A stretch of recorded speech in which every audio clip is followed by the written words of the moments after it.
sia wawinya ne masia ni koro sani nyakoro moge kama tu sadala wan jodak Siaya ka gibadwa timo wuoyi wa ka botu ke madwa chakre kenj wa kama dhimbele kendo wan wango promotion manyalo tayo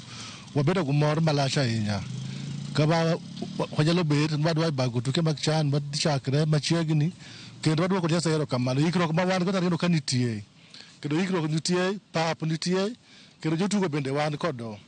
kendo mane teko wawuoyo ka wan guchir kaka wan jo Kenya dwarwako welo mabiro te to kendo wan kaka wan jo Kenya wan bende wabedo gumor kendo wabiro chungo mondo wan tuke go nikech gin gima koro biro kuomwa nyaka wakaw kaka girwa kendo wan duto te jo Kenya gujo kata mna jo counties mamoko wabed kod mor kendo wabiro rwako welo kendo warwako gi kendo gibiro tugo to wabende gibiro wen ma profit sache ma gibiro welo biro mang'eny mokuoko mabiro neno tuke kaka tuke dhi sama gibiro biro tie gima gibiro wenwa ma gibiro tingo guchung' ma Kenya malo koro mano be mor ma wan go sache ma welo biro to gibiro tingo chung' ma Kenya malo nikech gibiro tugo ute nindo biro betie jotende biro winjo maber kata sekta ma boda ma transport biro dhi maber nyaka taxi be biro winjo maber kendo sache ma gintie no ute ma ginindo kata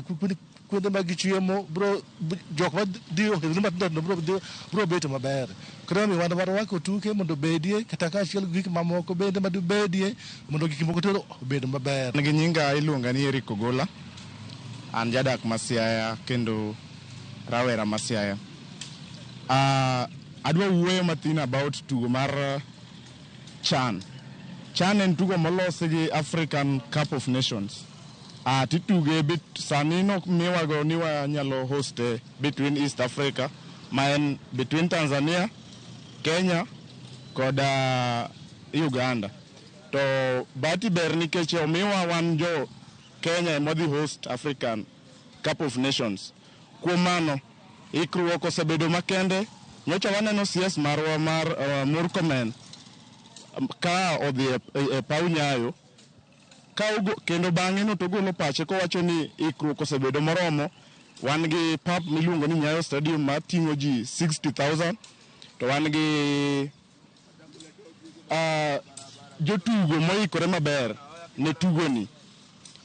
Wasebedo kendo CS marwa wacho ni orwako ji tete mowuok e Afrika mangima kendo free entry omigi ma visa en free entry maonge gimoro amora midhi charge ng'ata madhi donjo e Afrika. Kuom mano pap oseikore maber. Nyocha waneno president marwa be kobiro odhi e Nyayo Stadium oneno ka ikruok osebedo makende kendo gik moko dhi maber kaka dwarore. Kuom mano ikruok ni kare kendo warwako ji moro ng'ata. Jopiny nigi ng'eyo maber e wi wachni nikech asebedo ka wuotho kuom jopiny ma gin jotuke jopiny man machiegni giwacho ni giikore kabisa ne wach mar tuke mabiro e Kenya gi kendo ohala biro bedo maber around Nyayo Stadium nikech jopiny jok mabiro birogo biro boost economy marwa mar Kenya. Ngelo dhiambo hawala an jadak Siaya to an johala mar apiko tugo mar CHAN ne odhi kelo uchumi ma Kenya odhi kelo maber kendo machielo en kama Kenya wadhi nwang'o dhano kuonde mopogore opogore to dak ute mag nindo rentals dhano biro nwang'o kuonde mag nindo dhi boostwa kendo mambo mar transport economy marwa dhi idho to kendo Kenya oseikre makare tugoni for the first time ukele koro wadhi neno ber mare.